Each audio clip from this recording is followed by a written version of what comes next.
2024년 새해 우리 교회 표어는 화평함과 거룩함을 따르는 교회. 오늘 본문 말씀에서 이 표어를 삼고 이렇게 주님 안에서 화평함을 이루고 또 내가 거룩하니 너희도 거룩하라 하신 하나님의 말씀을 따라 살기를 결단하며 출발하는 것입니다. 에, 화평함과 거룩함을 따라 사는 삶이 그렇게 쉬운 것만은 아니에요.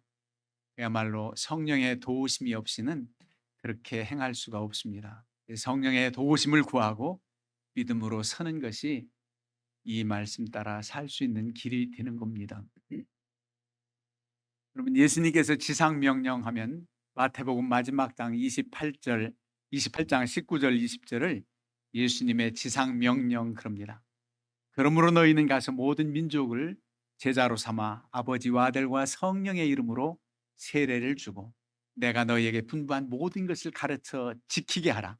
이게 주님께서 이 땅 위에 계시는 동안 마지막 유언처럼 말씀하신 말씀이 바로 제자 삼으라는 거예요.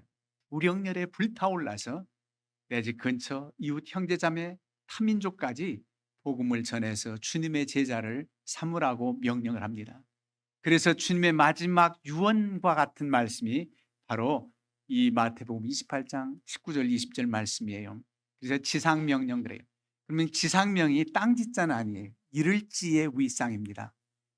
주님께서 분부하신 말씀 중에 가장 상위에 있는 말씀이 지상명령이라는 거예요. 가장 높은, 가장 뜻있는, 강조해야 할 만한 말씀이 이 지상명령이에요. 그래서 한자 뜻이 이를지 높을 상, 가장 높은 주님의 명령이다. 최상위의 명령이다. 그 말씀입니다. 그러면 주님께서 십자가에 달려 죽으신 지 사흘 만에 부활하시고 40여 일을 제자들과 함께 계시다가 마지막 승천하시기 전에 이 말씀을 주셨다고 하면 그야말로 중요한 말씀인데 어떻게 이 말씀을 우리가 감당해서 복음을 전하고 어떻게 하나님을 알지 못하는 백성들에게 담대히 주의 말씀을 증거할 수 있느냐 말입니다. 도저히 우리 힘으로는 감당할 수 없어요. 그 지상 명령 전에 먼저 수행할 말씀 명령이 있습니다. 그게 바로 화평함과 거룩함을 따르는 거예요. 주님과 화평함과 거룩함을 따르는 이 삶을 실천하지 않고서는 지상 명령을 감당할 수가 없어요. 왜 그렇습니까? 오늘 본문 말씀 우리가 두 번이나 읽었잖아요. 모든 사람과 더불어 화평함과 거룩함을 따르라. 이것이 없이는 아무도 주를 보지 못하리라. 아무도 주를 보지 못하리라. 여러분, 주님이 함께 하실 때 지상 명령, 복음 전하는 것도 가능하고 주의 일 모든 것 감당하는 게 가능한데 주님을 뵙지 못하면, 주님을 보지 못하면 어떻게 할 수 있겠습니까? 항상 임재하셔서 우리와 함께 하셔서 능력을 주시고 지혜를 주시고 담력을 주셔서 이런 모든 사명을 감당할 수 있을 것인데 주님을 보지 못하면, 믿음의 주요 온전케 하신 이 주를 바라보라. 주님을 바라볼 수 없다면 이 지상 명령은 수행할 수가 없단 말이에요. 그래서 화평함과 거룩함을 따르는 삶을 살 때에 주의 말씀도 순종하며 행할 수 있다는 겁니다. 아무도 주를 보지 못하리라. 여러분, 주님이 만나 주시지 않는다. 내가 주님을 뵙고자 할지라도 배울 수 없다. 얼마나 불행입니까? 우리는 내 곁에, 내 앞서, 내 등 뒤에 계신 주님만이 아니라 내 안에 계신 주님, 내가 주 안에 있고 주님이 내 안에 계시는 이런 유기체적 삶을 살아가는 게 바로 주님과 우리와의 관계인데 주님을 배울 수 없다면 그야말로 아무것도 아닙니다. 신앙생활의 의미가 없어요. 그래서 그만큼 중요한 말씀이 화평함과 거룩함을 따르는 길이라는 겁니다. 하나님 말씀 가운데 이 명령은 여러 곳에서 말씀하고 있어요. 시편 34편 14절에 악을 버리고 선을 행하며 화평을 찾아 따를지어다. 화평을 찾아 따라라. 스가랴 8장 19절에 오직 너희는 진리와 화평을 사랑할지니라. 디모데후서 2장 22절 청년들 들어보세요. 너는 청년의 정욕을 피하고 주를 깨끗한 마음으로 부르는 자들과 함께 의와 믿음과 사랑과 화평을 따르라. 즉 정욕을 피하고 깨끗한 마음으로 부르는 자들, 성결하고 화평의 길을 따르라는 겁니다. 그러니까 거룩과 화평, 화평과 거룩성을 얼마나 강조하는지 몰라요. 다윗은 그래서 항상 주님 앞에 회개할 때 자신의 죄를 뉘우치는 시편 51편에 뭐라고 말합니다. 하나님이여, 내 안에 내 속에 정한 마음을 창조하시고 내 안에 정직한 영을 새롭게 하옵소서. 정한 마음, 깨끗한 마음을 창조하시고 만들어주시고 내 안에 내 속에 정직한 영을 새롭게 하옵소서. 성령의 영이 정직하고 깨끗하게 우리를 할 수 있습니다. 성령이 거하는 그런 내 자신이 될 때에 바로 성결케 된다는 말이에요. 성령이 내주하시지 않으면 우린 늘 시험에 들게 마련입니다. 늘 넘어지게 마련. 그래서 성령의 도우심을 힘입고 항상 주님과 교통하는 믿음의 삶을 살 때에 화평을 이룰 수 있어요. 주님이 이 땅에 오신 목적이 뭡니까? 그건 복음이라고 그러잖아요. 우리를 구원하시기 위해서 오셨다고 하는 사실이 복된 소식인데 하나님과 인간과의 관계에 단절된 그 모습을 화평케 하려고, 죄로 인해서는 거룩하신 하나님과 교통할 수 없어요. 하나님의 자녀라고 자처할 수가 없어요. 죄 문제가 해결될 때 가능한데 그 죄의 문제를 우리 스스로 해결할 수가 없어 독생자 예수 그리스도를 이 땅에 보내셨고 그를 화목 제물로 삼으셔서 그를 믿는 자마다 우리 죄를 대신 짊어지시고 죽으신 주님의 공로, 주님의 십자가 보혈피로 씻김 받았다는, 그것은 한낱 추상적인 교리가 아니라 실제적인 우리에게 주어진 은혜입니다. 예수 그리스도를 믿고 구원받았다. 그래서 주님과 주님의 은혜로 하나님과 우리가 화평하게 되었다. 단절되었던 불목했던 하나님과 우리 사이가 평화스럽게 되었다. 그래서 하나님 앞에 나아가 부족하지만 자녀로서 마음껏 구할 수 있고 하나님의 은혜를 받는 특권적인 양자 자녀의 복을 우리가 입게 된 겁니다.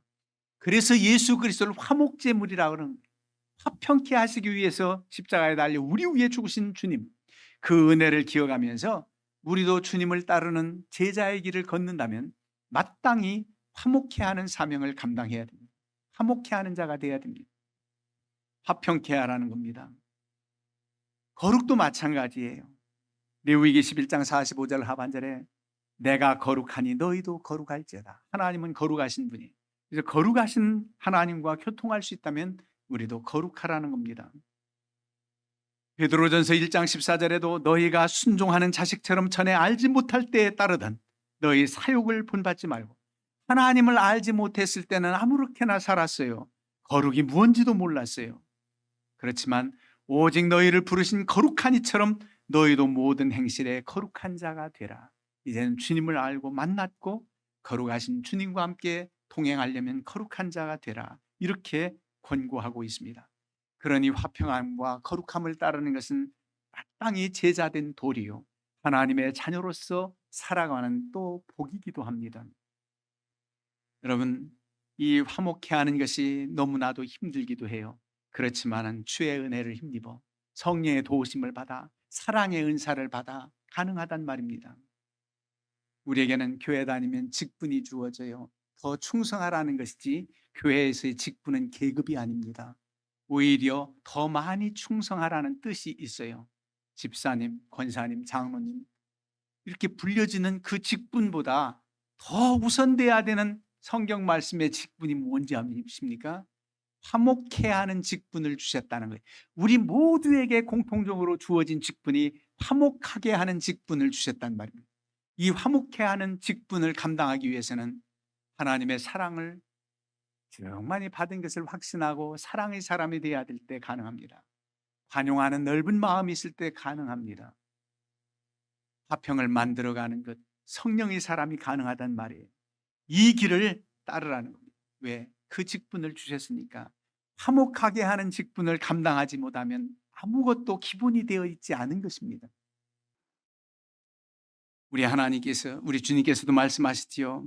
마태복음 5장 23절에 예물을 제단에 드리려다가 거기서 내 형제에게 원망 들을 만한 그런 일이 생각나거든. 예물을 제단 앞에 두고 먼저 가서 형제와 화목하고 서로 화해하고 와서 예물을 드려라, 그 말씀이 있어요. 오늘날로 말하면 예배드리러 오기 전에 형제하고 불목하고 불편했다면 화해하고 와서 예배를 드리라, 그 말씀입니다. 오늘 혹시 화해하느라고 전화하다가 지각했다면 주님이 도와주실 거예요. 오늘 혹시 예배당에 못 나온 이유가 저 서산에서 좀 걸림이 있는 사람 만나러 가서 못 왔다면 하나님이 용서하실 거예요. 왜? 제가 당진이 고향이라 서산 얘기했나요? 여러분, 그만큼 화목하고 주님께 예배드려라, 예물을 드려라, 그 말씀이에요. 그런데 꼭 주일날 그렇게 꼭 화해할 것만도 아닌 게 뭐라고 말씀하느냐면 에베소 4장 26절에 분을 내어도 죄를 짓지 말며 해가 지도록 분을 품지 말고, 어제 저녁에 다 해가 지도록 분 품지 말고 하루를 넘기지 말았어야지요. 다 화해하고 주님 앞에 나오라는 겁니다. 사람의 말로 힘들어요, 어려워요. 내가 더 잘못 안 했는데, 내가 더 잘못했는데 왜 내가 먼저 사과해야 돼? 내가 먼저 굽혀야지. 그건 세상 사람들 하는 얘기예요. 우리 주님께서는 얼마나 수치와 수욕을 당하시면서 우리 죄를 대신해서 죽으셨는데, 그 보잘것없는 인간 빌라도 법정에서 수치스럽게 재판을 받으시고 그냥 단번에 죽으시는 십자가형을 받으셨다면 그래도 덜 고통스러웠을 텐데, 침뱉음과 조롱과 갖은 모욕, 수치를 당하시면서 몸이 벗겨지면서 십자가에 달리신 주님을 생각해 보란 말이에요. 정말 너무 끔찍하잖아요. 그래도 다 주님께서 인류를 위해서 죽으셔야만이 해결되는 죄의 문제이기 때문에 아무런 말씀 안 하시고, 오히려 아버지여 저들이 하는 죄, 저들의 죄를 알지 못해서 그렇습니다. 저들을 용서해 주옵소서. 저들이 하는 짓을 몰라서 저런다는 거예요. 그러니 용서해 달라고 기도하지 않습니까? 이게 바로 주님의 마음이에요. 내가 먼저 미안하다고 하면 상대가 더 미안한 일이 더 있을 때 어떻게 한다고 합니까? 원수를 사랑하고 줄인 자를 먹이고, 아니 내가 원수처럼 됐는데 나를 이렇게 사랑하다니. 그러면 그 사람 머리 위에 숯불을 올려놓은 것 같이 된다는 거예요. 숯불을 올려놓는다는 게 뭡니까? 머리 위에 올려진 숯불로 인하여 얼굴이 벌겋게 달아오르듯 부끄럽다는 거예요.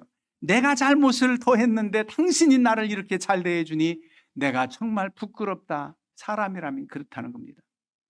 그러니 주님의 사랑으로 마음 문을 열고 사과하고 화목하게 지내라.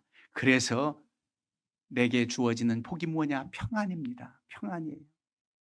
하나님이 주시는 넘치는 평안이 우리에게 있어요. 세상적인 자존심은 우리가 세상 사람들과는 다르게 버릴 수 있어요. 내가 하나님의 자녀가 된 권세, 영적 자존심은 지켜야 돼요. 자존감이 있어야 돼요. 영적 자존감, 자존심은 있어야 되는데 세상적인 자존심은 내려놓아야 될 때가 참 많아요. 여러분, 오늘 본문을 더 읽진 않았지만 15절 이하에 보면 너희는 하나님의 은혜에 이르지 못하는 자가 없도록 하고 또 쓴뿌리가 나서 괴롭게 하여 많은 사람이 이로 말미암아 더럽게 되지 않게 하며 음행하는 자와, 이런 모든 것은 거룩성을 따르라는 거지요. 음행하지 말라는 겁니다.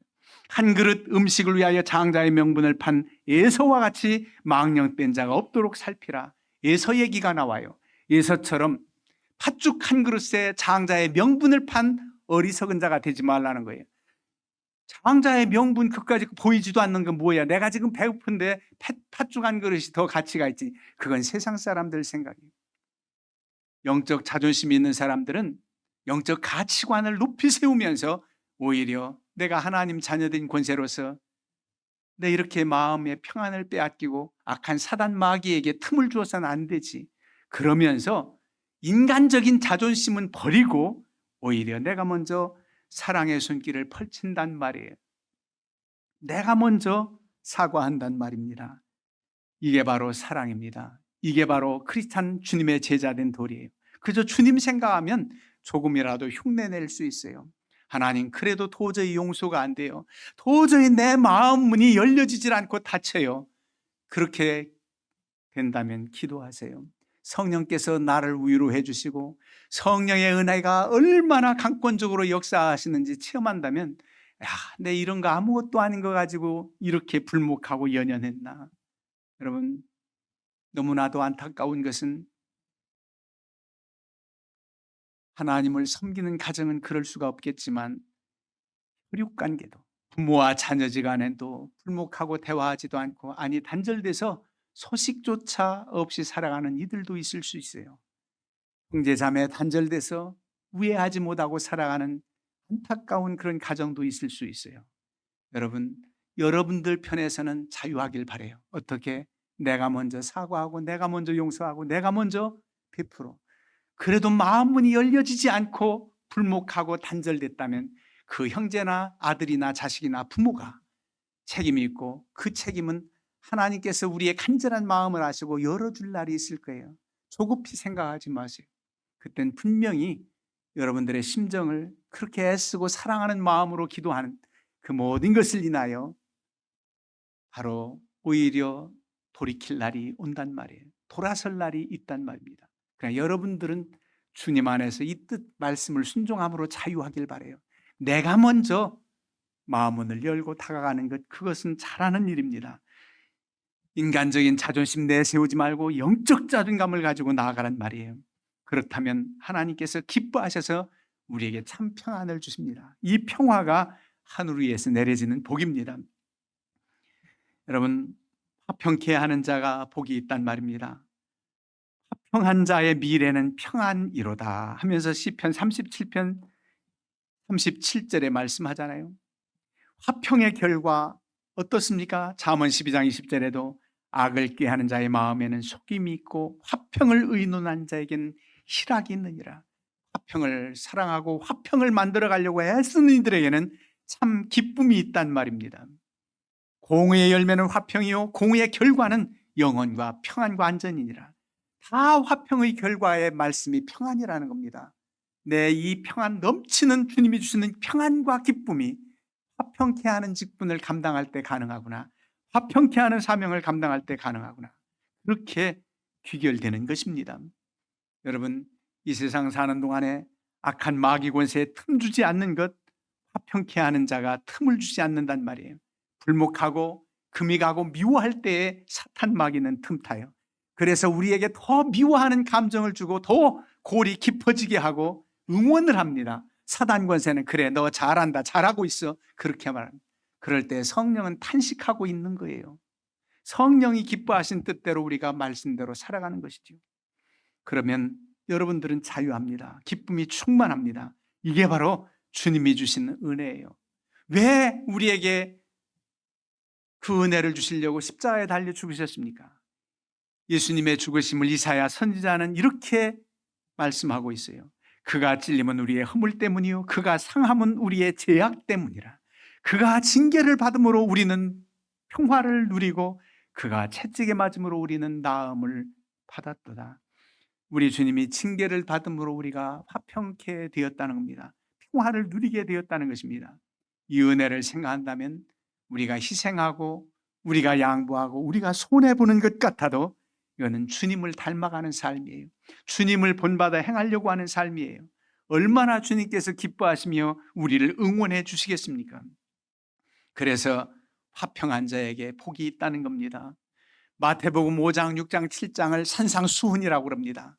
산 위에서 말씀하셨는데 우리에게 다 교훈이 되는 아주 귀한 말씀이에요. 심령이 가난한 자는 복이 있나니 천국이 저희 것이며 애통하는 자는 복이 있나니 위로를 받을 것이며, 쭉 말씀하다가 화평하게 하는 자는 복이 있나니 하나님의 아들이라 일컬음을 받을 것이며, 어찌 화평케 하는 자에게 하나님의 아들이라 일컬음을 받습니까? 하나님의 아들인 예수 그리스도가 화목제물로 오신 것처럼 주님을 본받아 화평케 하려고 하니까 우리도 하나님의 아들이라고 인쳐주신다는 겁니다. 이런 은혜가 있기를 축원합니다. 화평케 하는 자에게 이런 복을 주신다는 거예요. 그리고 아무리 험악한 세상 풍조나날이 악하지만 우리 주님과 늘 교통하면서 성결함을 지키고 거룩성을 회복해서 하나님의 임재하심, 하나님의 거룩하신 뜻을 따라서 살아갈 때에 늘 하나님과 교통할 수 있습니다. 성결하신 거룩하신 하나님은 더럽고 추한 곳에 임할 수가 없습니다. 우리 교회가 화평의 공동체, 그리고 거룩성을 회복해서 세상에 나가서도 여러분들이 빛을 발하고 거룩하게 살아가는 삶을 통해서 하나님이 기뻐하시며 날마다 주께서 만나 주시고 날마다 힘 주시고 날마다 위로해 주시는 은혜 가운데 사시기를 주님의 이름으로 축원합니다.